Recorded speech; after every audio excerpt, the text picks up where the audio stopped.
Kamu berdiri di dekat jendela raksasa sebuah kapal luar angkasa sekaligus kota bergerak yang sudah menjadi rumahmu selama belasan tahun bersama dengan ratusan orang lainnya. Kamu mengamati benda aneh yang makin mendekati kapalmu, bertanya-tanya apakah benda itu bakal mengakhiri perjalanan ini dan hidupmu. Benda itu mirip asteroid, tapi geraknya seperti komet, bergerak kayak ada yang dorong. Apa itu mesin buatan peradaban luar angkasa lain? Apakah kamu ditakdirkan bakal celaka atau malah bertemu dengan kecerdasan lain? Oke, lupain dulu deh fantasi kiamatnya dan perhatikan lebih saksama pengganggu dari luar angkasa yang dinamakan komet gelap ini. Pertanyaan paling menggelitik tentu saja, apa yang bikin mereka bergerak? Kemungkinan besar gas atau material yang keluar dari permukaan benda-benda luar angkasa ini. Yang menarik, sampai baru-baru ini gak ada yang yakin mereka beneran ada. Komet gelap pertama baru ditemukan beberapa tahun lalu, dan sejak itu peneliti sudah mengidentifikasi 14 komet gelap, termasuk 7 yang baru saja ditemukan. Kisah komet gelap dimulai tahun 2016, waktu ilmuwan sadar ada yang aneh dengan asteroid bernama 2003 RM. Orbitnya nggak sesuai dengan yang mereka perkirakan. Dia sedikit bergeser, dan nggak ada yang bisa menjelaskan dengan perilaku asteroid lazim, yaitu ketika mereka menerima dorongan kecil akibat pemanasan yang nggak merata dari sinar matahari. Sebaliknya, gerakannya menunjukkan kalau 2003 RM mungkin mengeluarkan material, sesuatu yang sering dilakukan komet. Tapi ada masalahnya, benda itu nggak kelihatan kayak komet, nggak ada ekor, nggak ada awan gas yang kelihatan, cuma titik cahaya kecil, kayak asteroid biasa. Awalnya ilmuwan mikir 2003 RM cuma misteri yang nggak biasa. Tapi tahun 2017, teleskop menemukan objek aneh lain. Yang ini dari luar tata surya kita. Namanya Oumuamua. Objek ini juga tampak seperti asteroid, tapi jalurnya berubah kayak ada gas yang keluar. Kesamaan antara Oumuamua dan 2003 RM membuat peneliti berpikir mungkin ada lebih banyak objek aneh seperti itu di luar sana. Sampai tahun 2023, 7 lagi sudah ditemukan di tata surya kita. Penemuan-penemuan ini cukup untuk memberikan nama komet gelap ke objek jenis baru ini. Sekarang ilmuwan punya cukup data untuk mulai melihat pola dan belajar lebih banyak tentang ciri-ciri mereka. Jadi mereka sudah mengidentifikasi 2 kelompok utama komet gelap. Kelompok pertama yang lebih besar dinamakan komet gelap luar. Ukurannya berkisar antara ratusan kaki ke atas. Komet-komet ini mengikuti orbit elips yang panjang mirip dengan komet tradisional yang berasal dari area dekat Jupiter. Kelompok kedua, komet gelap dalam, lebih kecil, biasanya puluhan kaki lebarnya. Komet-komet ini bergerak di orbit yang nyaris berbentuk lingkaran dan tetap dekat matahari, di sekitar bumi, Venus, dan Mars. Pertanyaan utamanya adalah dari mana komet gelap berasal? Apa mereka sisa-sisa dari benda yang lebih besar yang pecah? Benda-benda luar angkasa ini bisa bantu kita memahami sejarah tata surya. Gimana kalau mereka yang bawa bahan-bahan buat kehidupan ke bumi awal? Setelah mempelajari komet gelap lebih baik, kita mungkin bisa tahu apa mereka mengandung bahan-bahan kayak es atau senyawa organik. Dan memang, beberapa peneliti yakin kalau komet gelap mungkin punya atau pernah punya es dan berperan penting dalam membawa air ke bumi.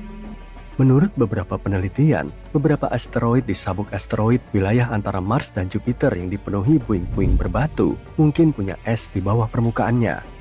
Dan es dari sabuk asteroid ini mungkin sudah melakukan perjalanan ke ruang angkasa di sekitar bumi. Artinya, ini bisa jadi jalur bagi air untuk mencapai planet kita. Hingga kini belum ada yang mengatakan dengan pasti bahwa komet gelap yang mengantar air ke bumi. Tapi bisa saja ada mekanisme lain untuk mindahin es dari satu bagian tata surya ke bagian lain. Penelitian ini juga mengisyaratkan hubungan antara komet gelap dan kelompok yang dikenal sebagai komet keluarga Jupiter. Ini adalah komet-komet yang orbitnya sangat dipengaruhi oleh gravitasi Jupiter yang sering menarik mereka ke arah matahari. Hubungan ini membuat pemahaman tentang asal dan perilaku komet gelap menjadi lebih sulit. Sekarang, mari kita lihat lebih dekat perbedaan antara asteroid dan komet. Asteroid tradisional adalah benda berbatu yang mengorbit relatif dekat dengan matahari, biasanya di dalam garis es. Daerah ini sangat dekat dengan matahari, jadi es di permukaan asteroid langsung berubah dari padat ke gas, cuma menyisakan batuan. Sedangkan komet adalah badan es yang terbentuk jauh dari matahari. Begitu mereka mendekati bagian dalam tata surya, esnya mulai berubah dari padat ke gas, menciptakan awan yang terlihat yang disebut koma atau ekor sambil melepaskan debu dan gas. Komet gelap bikin definisi ini jadi kabur. Mereka terlihat kayak benda berbatu mirip asteroid tanpa koma atau ekor, tapi mereka punya perilaku khas komet, yaitu percepatan kecil non-gravitasi. Percepatan ini terjadi pas es berubah jadi gas yang memberikan dorongan kecil ke benda itu. Setelah menganalisis 7 komet gelap yang sudah teridentifikasi, astronom memperkirakan antara 0,5% dan 60% dari semua objek dekat bumi mungkin termasuk kategori misterius ini. Karena kemungkinan besar komet gelap berasal dari sabuk asteroid, es mungkin ditemukan bahkan di wilayah sabuk yang tadinya dikira terlalu panas. Nah, objek dekat bumi seperti komet gelap nggak selamanya berada di orbit yang sama. Lingkungan dekat bumi nggak stabil, dan objek-objek biasanya tetap berada di sana sekitar 10 juta tahun. Karena usia tata surya lebih dari 4,5 miliar tahun, ini berarti objek-objek dekat bumi yang baru harus terus menggantikan objek yang hilang. Astronom sudah menggunakan model komputer untuk mensimulasikan gerakan benda-benda di bawah pengaruh percepatan non-gravitasi. Mereka menelusuri jalur benda-benda ini selama 100.000 tahun dan nemuin banyak yang berakhir di area yang sama dengan tempat kita menemukan komet-komet gelap saat ini. Ingat kan batu luar angkasa 2003 RM yang pertama kali disebut komet gelap? Nah, komet ini memberikan petunjuk yang menarik banget. Orbitnya yang berbentuk elips membawanya mendekati bumi, lalu keluar dekat Jupiter sebelum balik lagi ke bumi.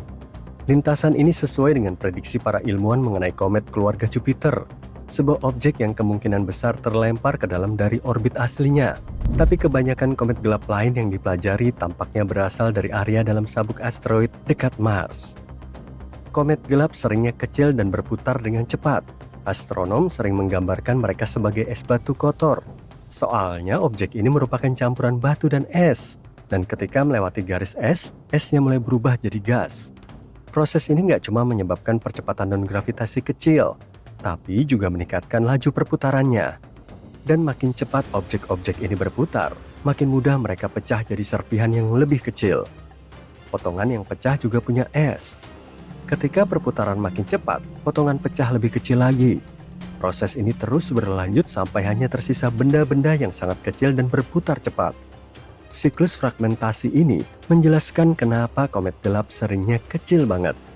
Tapi bisa juga berarti jumlah komet gelap lebih banyak dari yang kita ketahui saat ini. Penelitian komet gelap memberikan wawasan baru tentang distribusi es di tata surya dan jalur potensialnya menuju lingkaran dekat bumi. Ini juga memunculkan pertanyaan menarik. Misalnya, seberapa banyak es yang masih tersembunyi di sabuk asteroid? Atau mungkinkah komet gelap berperan dalam mengantarkan air atau bahan organik ke bumi? Salah satu poin paling penting adalah bahwa komet gelap bisa jadi mewakili bagian signifikan dari objek-objek dekat bumi. Kalau ini benar, berarti pemahaman kita tentang populasi objek-objek dekat bumi dan potensi bahaya mereka buat planet kita masih jauh dari lengkap. Proses yang membentuk komet gelap mulai dari sublimasi sampai fragmentasi bisa jadi faktor utama dalam evolusi badan-badan es di seluruh tata surya. Untungnya sekarang ilmuwan bisa menggabungkan pemodelan canggih dengan observasi. Hal ini bisa membantu kita memahami objek-objek langka yang mungkin menyimpan petunjuk tentang sejarah air dan kehidupan di bumi. Pada tahun 2017, sebuah objek asing terlihat di tata surya kita. Objek itu berbentuk tabung panjang mirip dengan paneku. Asteroid atau komet yang pernah kita lihat tidak ada yang tampak seperti itu. Eksteriornya juga aneh, setidaknya 10 kali lebih reflektif daripada benda-benda lain di antariksa, dan beberapa mengatakan benda ini memiliki permukaan mirip dengan logam yang dipoles. Ketika melewati matahari dan meninggalkan jangkauan kita, benda itu berakselerasi lebih cepat dari yang bisa dijelaskan oleh gravitasi kita. Sekilas benda ini seperti memiliki roket di punggungnya. Tamu tidak biasa ini bahkan memiliki nama khusus, yaitu Oumuamua. Nama ini berasal dari bahasa Hawaii yang berarti pengintai atau pengunjung dari negeri yang jauh. Dan karena karakteristiknya, para ilmuwan mulai bertanya-tanya apakah ini adalah kunjungan dari makhluk planet lain. Sebelum benar-benar percaya dengan dugaan fiksi ilmiah itu, para astronom mengumpulkan informasi yang bisa dipercaya. Dimulai dengan fakta bahwa Oumuamua pasti berasal dari tata surya lain, pasti ada kejadian buruk di sistem asalnya yang menyebabkan ia terlontar. Tapi mereka tidak tahu apakah benda itu komet atau asteroid. Keduanya merupakan benda langit yang mengorbit matahari, tapi memiliki komposisi dan perilaku yang berbeda.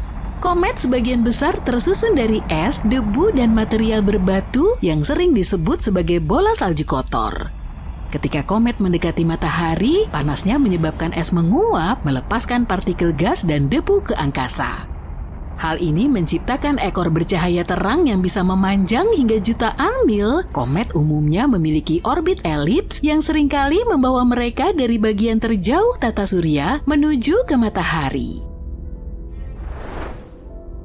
Asteroid sebagian besar tersusun dari batu dan logam. Di tata surya kita, asteroid merupakan sisa-sisa pembentukan awal tata surya dan biasanya ditemukan di sabuk asteroid antara Mars dan Jupiter. Tidak seperti komet, asteroid tidak memiliki ekor saat mendekati matahari karena tidak memiliki es. Orbit asteroid umumnya mengikuti jalur yang lebih bundar dibandingkan dengan komet.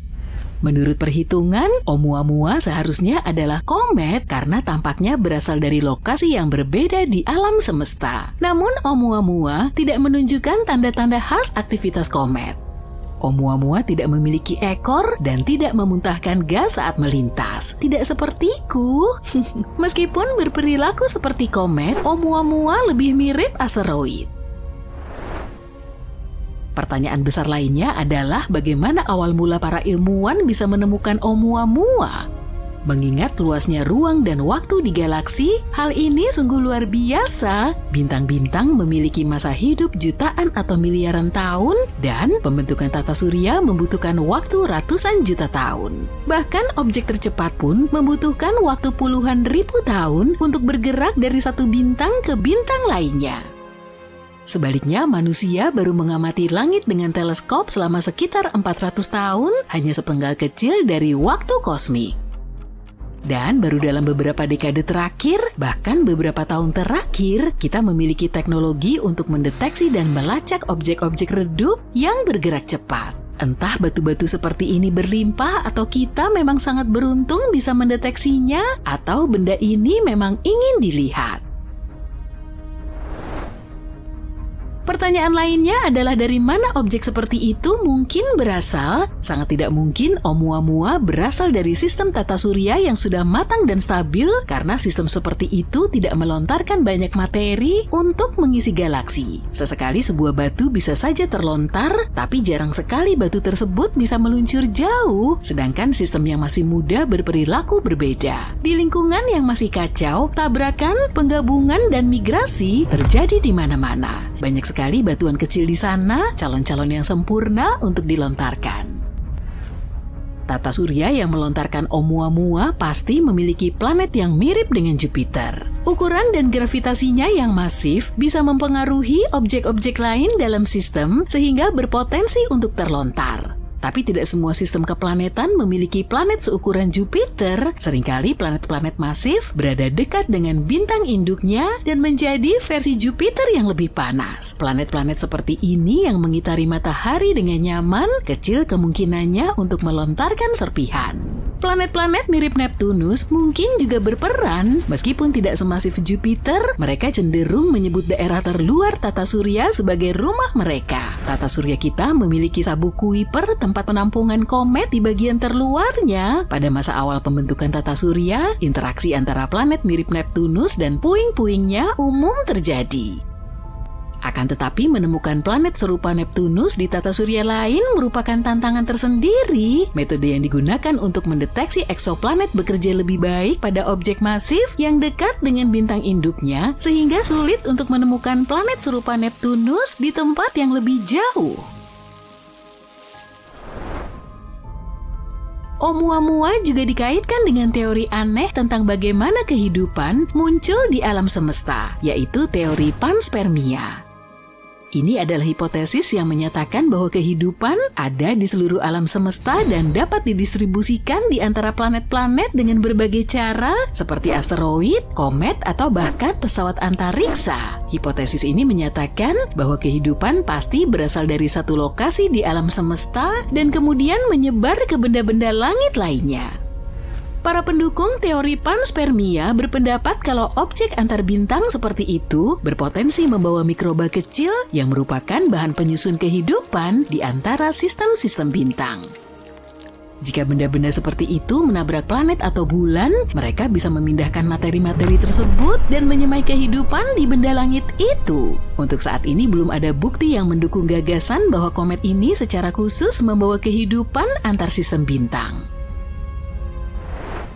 Setelah penelitian bertahun-tahun, konsensus umum yang didapat adalah bahwa Oumuamua memang sebuah komet. Alasan komet ini bergerak secara aneh adalah karena mungkin ada hidrogen beku di permukaannya yang bereaksi ketika terkena sinar matahari. Semakin dekat ke matahari, semakin cepat dia bergerak melepaskan hidrogen itu dan mengubah jalurnya di tata surya.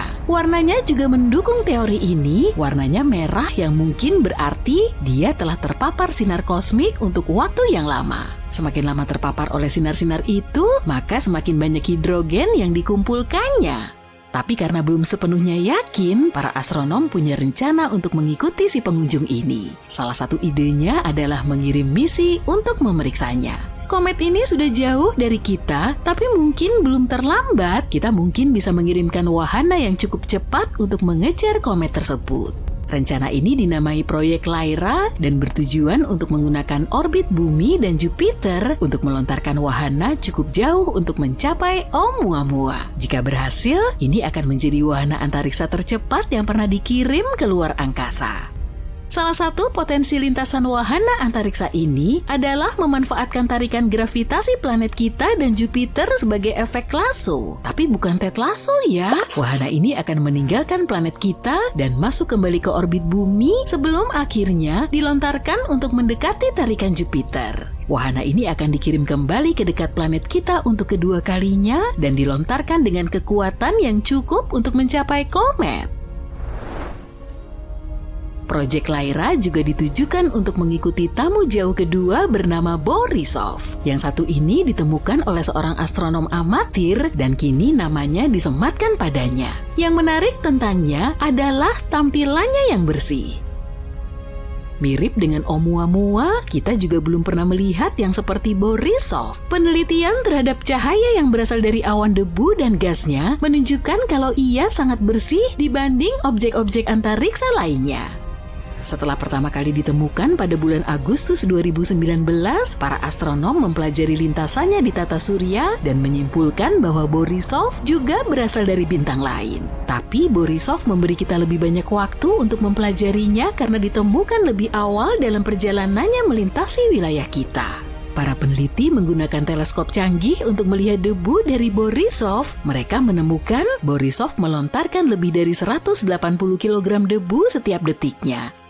Mereka juga menemukan bahwa Borisov memiliki lebih banyak karbon monoksida daripada komet-komet di tata surya.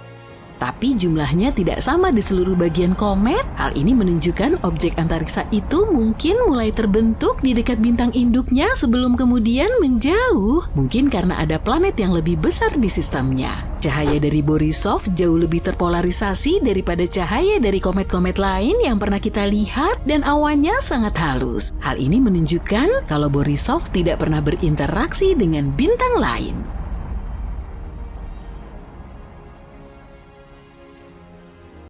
Tata surya kita penuh dengan objek-objek misterius yang berasal dari mana-mana.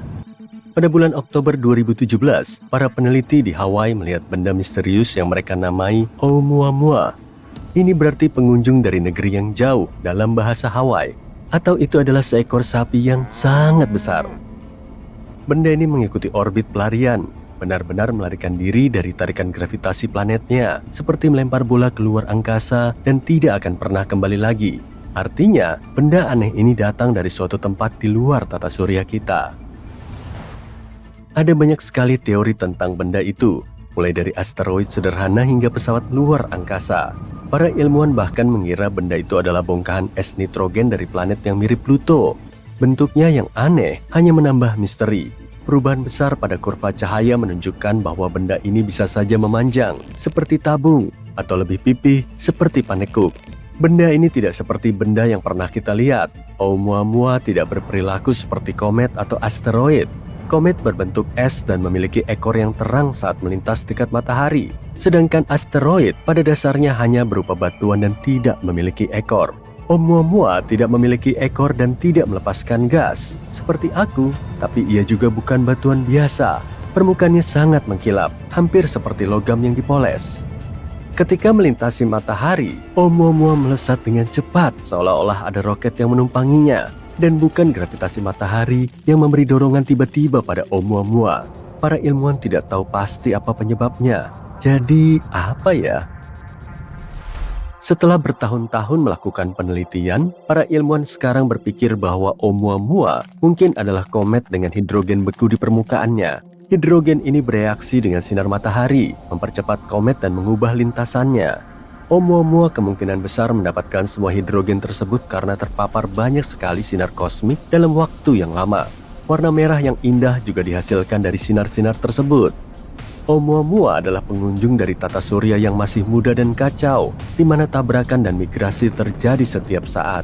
Sistem seperti itu sering melontarkan banyak objek kecil. Oumuamua mungkin didorong oleh planet seperti Jupiter yang gravitasinya sangat kuat sehingga bisa melontarkan benda-benda besar ke luar angkasa. Hal yang sama juga sering terjadi pada komet. Oumuamua sudah meninggalkan tata surya kita. Meskipun objek serupa kadang-kadang mengunjungi kita sekitar 1 kali per tahun. Untuk mengetahui lebih banyak tentang tamu misterius ini, para astronom berencana mengirim wahana untuk mengejar Oumuamua. Wahana ini akan memanfaatkan orbit bumi dan Jupiter untuk meluncur dengan cepat agar bisa mengejar komet tersebut. Tapi, sebagian tamu tak terduga itu tinggal lebih lama. Pada bulan Oktober 2019, teleskop luar angkasa Hubble milik NASA memotret sebuah komet kebiruan yang membawa debu dan gas. Komet tersebut sudah berada di dalam tata surya pada saat itu, sekitar hampir 500 juta kilometer jauhnya dari bumi, di suatu tempat di antara Mars dan Jupiter. Kita bisa melihat debu yang berpendar mengelilinginya, tapi kita belum bisa melihat inti komet karena ukurannya yang terlalu kecil. Nah, kecil itu relatif di sini. Benda ini berukuran sekitar 975 meter atau sama dengan 9 lapangan sepak bola. Pada bulan Maret, foto-foto Hubble menunjukkan kalau ada pecahan kecil komet yang memisahkan diri dari inti komet. Artinya, komet ini sangat aktif, tidak seperti Oumuamua. Ketika mengamatinya lebih jauh, kami menemukan bahwa inti planet ini merupakan campuran partikel es dan debu yang lepas. Permukaannya juga sangat mirip dengan yang lain, dengan area kasar dan selimut halus puing-puing es dan debu. Komet ini ditemukan oleh astronom amatir Gennady Borisov, sehingga diberi nama komet 2I Borisov. Selamat, para ilmuwan dengan cepat mengonfirmasi bahwa komet ini berasal dari luar tata surya, dan benda-benda ini benar-benar membuat para turis antusias. Benda ini melaju dengan kecepatan luar biasa, yaitu sekitar 177.028 km per jam. Itu cukup cepat untuk mengelilingi bumi 4 kali hanya dalam waktu 1 jam. Kunjungan ini sangat menarik karena beberapa alasan. Sebagian besar komet di tata surya kita berasal dari sabuk Kuiper atau awan Oort. Sabuk Kuiper adalah area di luar orbit Neptunus. Sabuk Kuiper seperti cincin besar yang mengelilingi matahari yang dipenuhi dengan banyak objek kecil dan es. Semuanya merupakan sisa-sisa benda purba yang berasal dari masa ketika tata surya kita masih sangat muda. Awan Oort lebih jauh lagi. Awan ini seperti gelembung raksasa di sekeliling tata surya. Juga dipenuhi objek-objek es yang sangat tua. Sebagian besar komet periode panjang berasal dari sana. Tapi dari mana asal komet 2I Borisov? Kita masih belum tahu pasti. Para ilmuwan mengatakan bahwa kemungkinan besar ia terbentuk di sistem bintang lain yang bisa jadi lebih muda atau lebih tua dari tata surya kita. Aneh juga kalau ada pilihan ketiga, NASA. Bagaimanapun, ia mungkin telah ditendang keluar dari sistem asalnya, seperti halnya Oumuamua. Meskipun komet 2I Borisov terlalu kecil untuk mempertahankan atmosfernya sendiri, komet ini mengalami koma ketika mendekati matahari. Koma adalah nama yang lucu untuk awan gas dan debu bercahaya yang mengelilingi inti komet. Awan ini terbentuk ketika panas matahari menyebabkan es komet menguap, melepaskan debu dan gas ke angkasa. Yang satu ini lebih bersahabat daripada Oumuamua dan memberi kita lebih banyak waktu untuk mempelajarinya. Hasilnya, kita belajar lebih banyak tentang sifat-sifat uniknya yang keren. Misalnya, ia tidak pernah berinteraksi dengan bintang lain. Tapi sayangnya, Borisov juga harus pergi. Sekarang ia berada di jalur yang akan membawanya kembali ke ruang antar bintang. Namun masih banyak pengunjung yang akan datang. Dan kamu mungkin pernah mendengar tentang yang satu ini. Komet besar 1996, itulah sebutan untuk komet Hyakutake. Nama komet ini juga diambil dari nama astronom yang menemukannya, Yuji Hyakutake. Kebetulan sekali komet ini ditemukan pada malam tahun baru. Pada tanggal 25 Maret 1996, benda ini melintas sangat dekat dengan bumi, hanya sekitar 0,1 satuan astronomi, sedikit lebih jauh dari bulan. Benda ini melintas di atas kutub utara. Ini merupakan salah satu perjumpaan komet terdekat dalam 200 tahun terakhir. Benda langit ini bisa dilihat di seluruh dunia dan tampak sangat terang dan indah di langit, membentang luas. Dan komet ini tidak hanya terlihat satu malam saja. Komet ini semakin terlihat selama bulan Maret dan menjadi salah satu objek paling terang di langit malam pada akhir bulan. Komet ini baru sepenuhnya memudar pada akhir bulan Mei. Komet ini merupakan komet periode panjang yang artinya butuh ratusan tahun untuk mengorbit matahari. Terakhir kali ia mengorbit adalah sekitar 17.000 tahun yang lalu, dan sekarang periode orbitnya bertambah menjadi 70.000 tahun. Tapi jangan kecewa, masih ada komet-komet lain yang akan mencerahkan siang dan malam kita. Selain itu, ada juga objek-objek ruang angkasa yang memilih untuk tinggal lebih lama. Ada sebuah asteroid dengan nama bersuku kata banyak yang untuk mengucapkannya saja, aku sudah kesulitan. Nama ini dalam bahasa Hawaii berarti si nakal dari Jupiter. Untungnya, para ilmuwan berbaik hati kepada kita dan menjulukinya BZ. Ini mewakili para narator. Terima kasih. Ini adalah asteroid kecil dengan diameter hanya sekitar 2,9 km. Dari namanya, kamu bisa menebak bahwa asteroid ini berbagi orbit dengan Jupiter. Tapi ada satu hal yang menarik. Asteroid ini bergerak ke arah yang berlawanan, yang dikenal sebagai orbit retrograde. Asteroid yang tidak biasa ini ditemukan pada tanggal 24 November. Asteroid ini mengorbit matahari selama sekitar 11 tahun 8 bulan. Kadang-kadang melintas di dalam dan di luar orbit Jupiter. Asteroid ini telah bergerak seperti ini setidaknya selama 1 juta tahun dan akan tetap seperti itu selama 1 juta tahun lagi. Tapi kenapa ia bergerak dengan cara yang tidak biasa? BZ mungkin merupakan imigran antar bintang. Mungkin ia melewati tata surya kita sekitar 4, miliar tahun yang lalu, yaitu ketika matahari baru saja terbentuk. Kemudian, ia tertangkap oleh gravitasi, tapi ia tetap berada di orbit yang berlawanan. Atau mungkin berawal dari awan Oort, kemudian bisa jadi orbitnya yang aneh berasal dari planet 9 yang misterius, sebuah planet hipotetis yang diyakini ada di tata surya kita, jauh di luar Neptunus. Bagaimanapun, asteroid ini memberi kita lebih banyak wawasan tentang sejarah tata surya dan bagaimana materi organik bisa sampai ke bumi dari luar angkasa.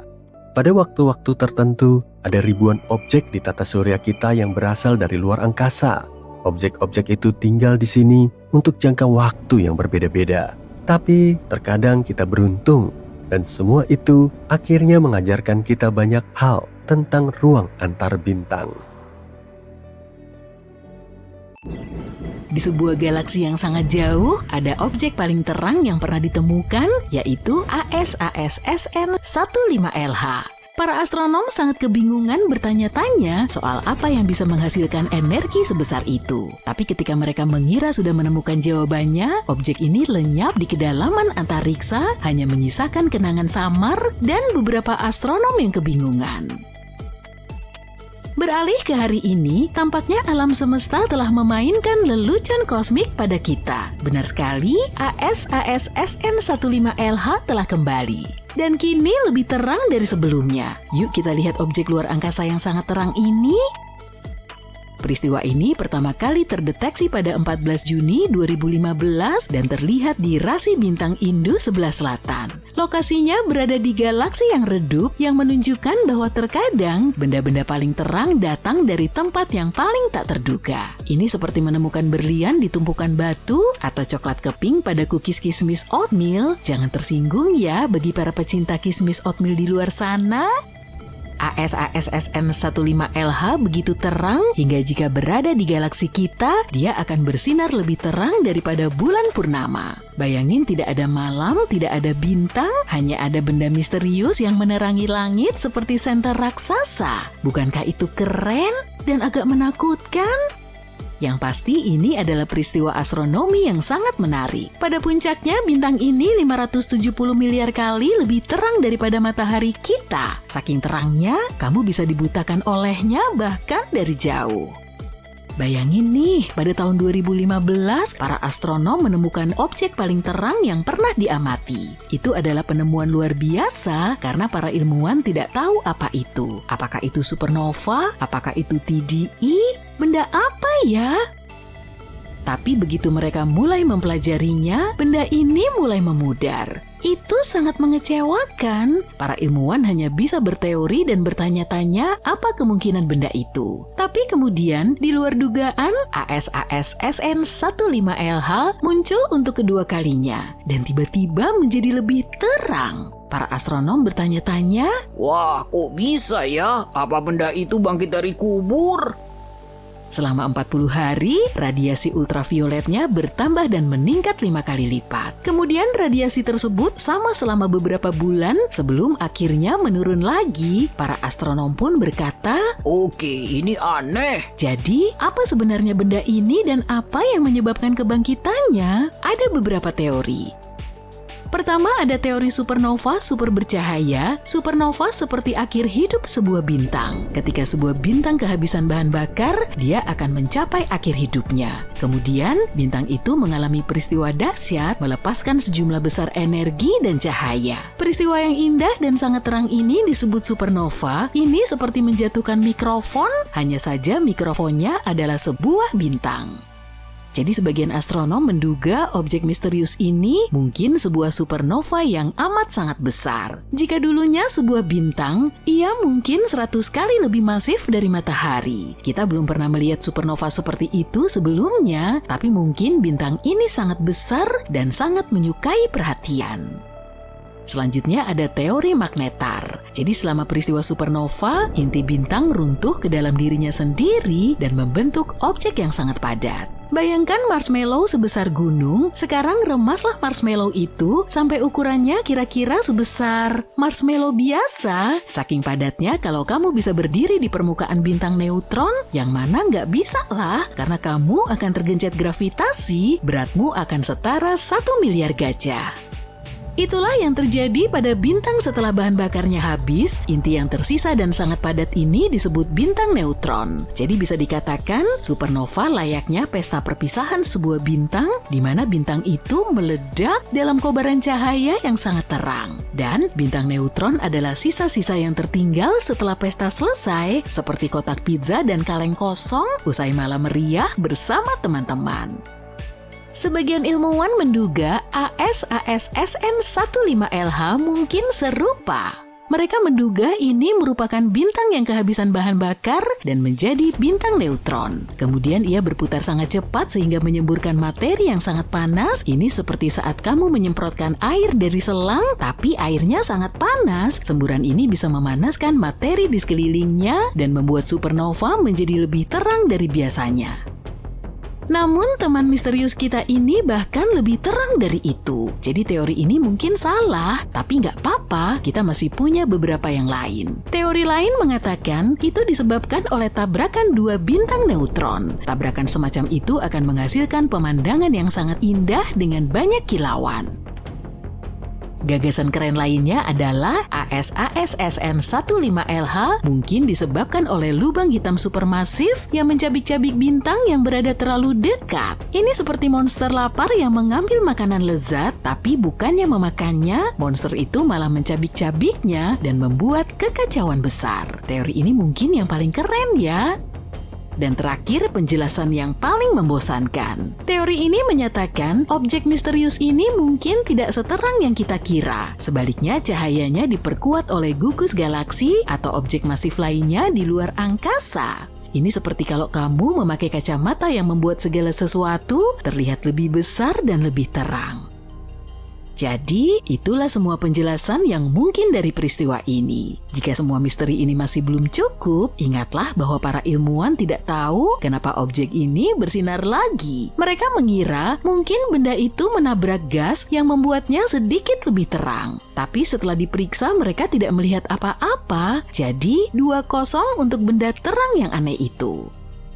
Dengan kata lain, ASASSN 15LH masih menjadi misteri. Benda ini membuat para astronom tetap waspada dan seolah berkata, Kalian merasa sudah tahu segalanya tentang supernova? Coba pikirkan lagi, wahai manusia yang lemah. Dan ini bukan satu-satunya misteri di alam semesta. Ada banyak sekali hal yang masih belum bisa dijelaskan oleh para ilmuwan. Sebagai contoh, pernahkah kamu mendengar tentang materi gelap? Bukan, ini bukan sekelompok partikel gotik, tapi sesuatu yang lebih misterius lagi.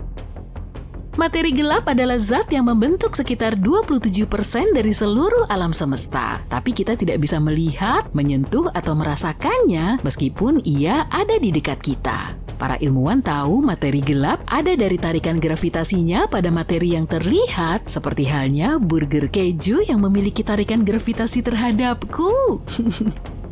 Hal paling aneh dari materi gelap adalah kita tidak tahu terbuat dari apa. Materi gelap adalah sebuah kotak misterius yang tak bisa kita lihat. Misteri materi gelap masih membuat para ilmuwan bingung. Misteri gelap lainnya adalah energi gelap yang sulit dipahami dan penuh teka-teki. Energi gelap menyusun sekitar 68% alam semesta, tapi kita masih belum tahu apa itu. Keduanya disebut gelap karena tidak berinteraksi dengan cahaya atau bentuk radiasi elektromagnetik lainnya. Dengan kata lain, meskipun kita tahu mereka ada, kita tidak bisa melihatnya secara langsung. Bisakah kamu bayangkan, kita hanya bisa melihat sekitar 5% dari alam semesta? Entah apa lagi yang mungkin bersembunyi di sana. Suatu hari, para ilmuwan menyadari alam semesta mengembang semakin cepat dari waktu ke waktu. Tapi hal itu mustahil kan? Setelah dentuman besar, perluasan alam semesta kita seharusnya berangsur-angsur melambat seperti semua yang ada di alam. Tapi kenyataannya tidak demikian.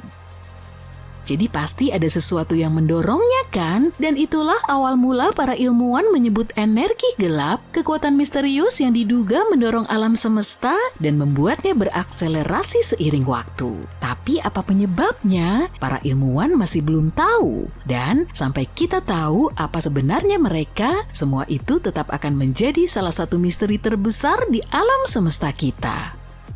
Jadi objek terang yang misterius ini bukanlah salah satu teka-teki terbesar, masih banyak hal yang harus kita jelaskan. Entah rahasia apa lagi yang disembunyikan alam semesta dari kita, apapun itu, yuk kita berharap suatu hari nanti kita akan tahu lebih banyak tentang dunia kita dan menjawab pertanyaan-pertanyaan ini. Bunyi aneh tidak biasa yang entah dari mana datangnya menyebar di seluruh galaksi kita, terus berulang-ulang dan ini belum pernah kita dengar. Para ilmuwan menemukannya pada tahun 2020 dan ini tidak menyerupai energi apapun yang pernah mereka pelajari. Berbagai sinyal radio kuat dan terang muncul dari waktu ke waktu yang secara misterius menghilang dalam sehari. Sinyal ini tidak sesuai dengan profil objek ruang angkasa apapun yang kita kenal. Sinyal itu agak mengganggu dan lenyap begitu saja.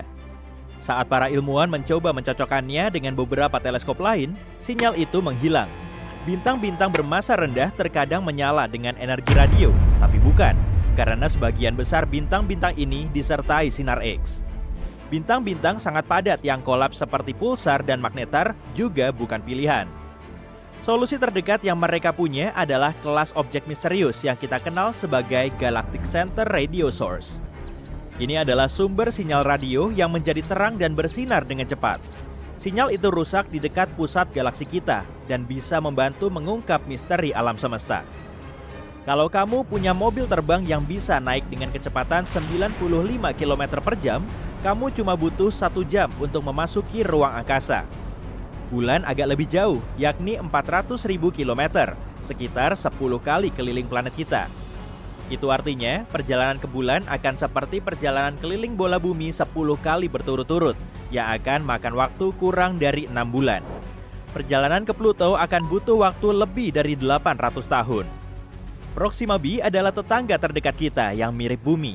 Ini adalah dunia kecil berbatu yang mengorbit bintang terdekat dengan matahari kita. Eksoplanet ini mengorbit zona layak huni bintang ini, yaitu suatu area yang cukup jauh dari bintang apapun hingga memiliki kondisi sedang.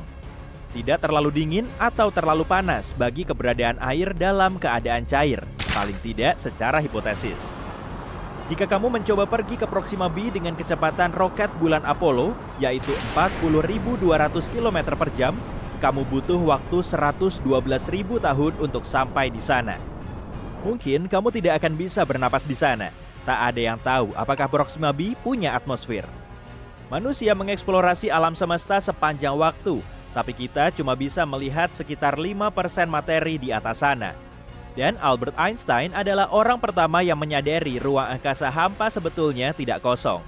Sisanya yang tidak bisa dilihat sebenarnya terdiri dari materi tak kasat mata, yang dikenal sebagai materi gelap, sekitar 27%, dipadukan dengan sesuatu yang disebut energi gelap sebanyak 68%. Jika kamu coba menuang air di ruang angkasa, tentu saja di luar pesawat ruang angkasa, air akan segera mendidih atau menguap. Itu karena tidak adanya udara atau tekanan udara di ruang angkasa. Ketika tekanan udara turun, suhu yang biasanya kamu butuhkan untuk mendidihkan air juga turun.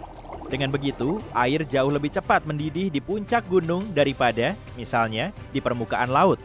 Di angkasa luar tidak ada tekanan udara, sehingga air bisa mendidih pada suhu yang sangat rendah. Para ilmuwan percaya, paling tidak ada beberapa miliar galaksi di luar sana. Kita tidak tahu jumlah pastinya, dan mungkin tidak akan pernah tahu. Tapi mereka mencoba memperkirakannya dengan menghitung berapa galaksi yang bisa kita lihat di area langit yang sangat sempit dan terbatas. Mungkin alam semesta tampak penuh dengan bintang dan planet di sana-sini. Tapi setidaknya di galaksi kita ada 100 miliar planet. Jika kamu mengisi balon dengan helium dan melepaskannya, kamu akan melihatnya melayang sangat tinggi. Balon itu akan naik memasuki atmosfer, tapi tidak akan sampai ke angkasa luar. Makin tinggi, makin tipis udara di atmosfer. Balonmu akan naik sampai titik di mana atmosfer di sekitarnya berbobot sama dengan helium di dalamnya. Itu akan terjadi pada ketinggian sekitar 32 km di atas permukaan tanah. Jadi, sejauh itulah balon helium bisa naik. Kita tidak benar-benar tahu sebesar apa alam semesta kita. Kita tidak bisa melihat tepinya, bahkan tidak tahu apakah alam semesta bertepi. Kita memakai teknologi untuk bisa melihat sejauh kira-kira 14 miliar tahun cahaya dari planet kita. Ini berarti kita bisa melihat diameter sekitar 28 miliar tahun cahaya, mulai dari lapisan terluar atmosfer yang berakhir pada ketinggian sekitar 960 km di atas planet kita. Meskipun ukuran alam semesta kita terus berubah dan makin besar seiring waktu. Merkurius adalah planet terdekat dengan matahari, jadi kebanyakan orang mengira planet ini yang paling panas. Tapi Venuslah planet terpanas. Venus adalah planet kedua terdekat dengan bintang pusat kita. Jaraknya dari matahari sekitar 48 juta kilometer lebih jauh dibanding Merkurius. Merkurius tidak memiliki atmosfer yang bertindak sebagai selimut penghangat dan membantu mempertahankan panas dari matahari. Venus memiliki atmosfer yang tebalnya tak terduga, sekitar 100 kali lebih tebal daripada atmosfer kita. Atmosfer Venus tidak memungkinkan panas keluar. Planet ini menahannya sehingga membuat Venus makin panas. Sebagian besar atmosfer Venus juga terdiri dari karbon dioksida yang dengan bebas membiarkan energi matahari masuk, tapi tidak begitu transparan untuk kehilangan radiasi gelombang panjang yang dilepaskan permukaan planet panas itu. Rata-rata suhu di sana sekitar 460 derajat Celcius, cukup panas untuk melelehkan kaleng. Suhu maksimal di planet tetangganya, Merkurius, adalah 420 derajat Celcius. Mungkin dalam 2 miliar tahun lagi, suhu di planet kita yang berharga ini akan terlalu panas bagi kehidupan. Seiring ratusan juta tahun berlalu, matahari kita akan terus bertambah panas dan terang. Akhirnya, suhunya akan begitu tinggi hingga lautan kita yang indah akan hilang. Karena lautan menghasilkan 70% oksigen yang kita butuhkan untuk hidup, maka tak akan ada lagi kehidupan. Semua ini berarti planet kita cuma akan menjadi gurun luas, seperti halnya Mars sekarang. Sebenarnya, diameter Pluto, mantan planet sangat jauh yang sekarang menjadi planet Katai, lebih kecil dibanding seluruh Amerika Serikat. Jarak terjauh di sana dari Maine ke California Utara, kira-kira 4.700 km. Sedangkan diameter Pluto cuma 2.371 km. Pluto sangat jauh, tapi tepi tata surya kita 1000 kali lebih jauh daripada jarak ke planet Katai ini. Tapi para astronom menemukan banyak objek ruang angkasa yang mengorbit matahari kita yang jaraknya lebih jauh dibanding Pluto. Juga terdapat awan komet Oort yang jauhnya setengah tahun cahaya dari Pluto, yang juga 1000 kali lebih jauh. Bintang neutron benar-benar berat. 1 sendok teh saja yang berisi bintang neutron beratnya akan mencapai 6 miliar ton. Bintang neutron adalah sisa-sisa dari bintang besar yang telah kehabisan bahan bakar. Bintang yang memudar ini meledak dan intinya berserakan. Tapi karena gravitasi, terbentuklah bintang neutron yang super padat. Biasanya, massa bintang seperti ini sampai 3 kali massa matahari.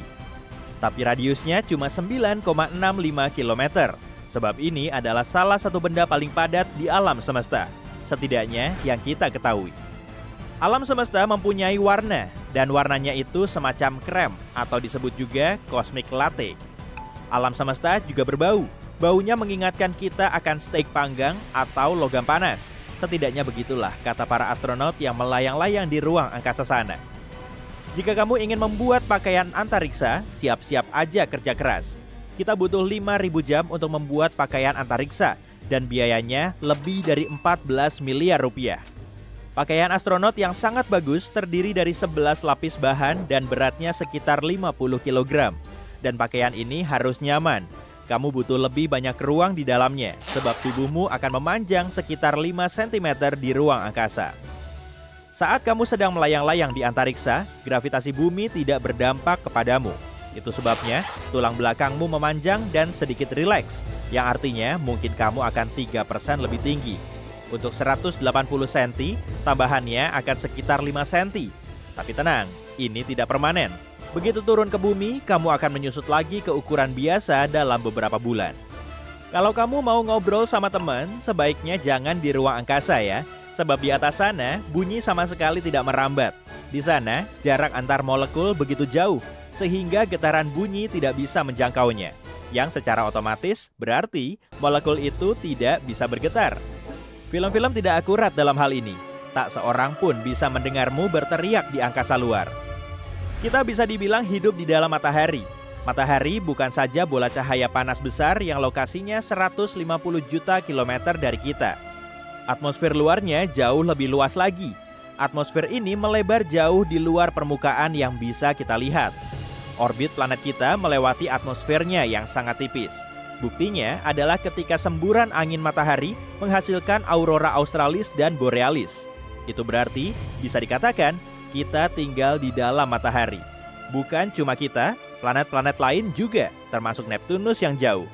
Heliosfer, yaitu atmosfer terluar matahari, membentang sampai sekitar 16 miliar kilometer. Saat para astronom memulai proyek untuk menyusun detail peta 3D di galaksi kita, mereka terpukau dengan penemuan baru mereka. Kira-kira begitulah yang terjadi saat ilmuwan asal Harvard, Dr. Anna Bernacka, mengamati keanehan di aliran bintang galaksi kita. Aliran bintang adalah barisan bintang yang bergerak bersamaan melewati galaksi. Nah, kali ini kita spesifik ngomongin aliran bintang GD1 ya, yang terbentang dalam garis panjang di langit kita. Aliran ini dulunya berupa satu garis kohesif yang terbentang oleh gravitasi galaksi kita. Dr. Bernacka melihat di dalamnya ada celah yang bertepi kasar dan aneh. Rupanya, objek besar baru saja menembus aliran bintang itu, dan gaya gravitasinya sangat kuat hingga mampu menyeret sejumlah bintang di belakangnya. Anehnya, teleskop nggak bisa mendeteksi sumber kerusakan itu. Udah kayak peluru raksasa tak kasat mata ya. Tapi kira-kira objek apa ya yang punya kekuatan sedahsyat ini? Menurut salah satu teori, objek itu mungkin saja bintang pengembara. Tapi menurut Dr. Bernacca, lubang yang dihasilkan jauh lebih besar dari semua jenis bintang. Ukurannya pasti 1 juta kali lebih besar dari matahari kita. Mungkin nggak sih kalau lubang di Bima Sakti itu telah koyak oleh lubang hitam supermasif seperti yang berada di pusat galaksi kita? Saat dua lubang hitam sangat berdekatan, keduanya nggak akan bisa lolos dari gravitasi lubang hitam lain. Akibatnya terjadi benturan dahsyat. Lalu, lubang hitam yang lebih kuat akan menelan yang lebih lemah, dan lubang hitam super besar kemudian muncul. Tapi manusia belum pernah menyaksikan benturan antar lubang hitam, dan ilmuwan juga nggak bisa memprediksi konsekuensi dari peristiwa ini, meskipun mereka telah melakukan simulasi dengan komputer canggih. Yang jelas, benturan ini akan menghasilkan energi yang sangat besar. Gelombang raksasa akan menjalar di seluruh alam semesta, yang lambat laun akan menghantam planet kita.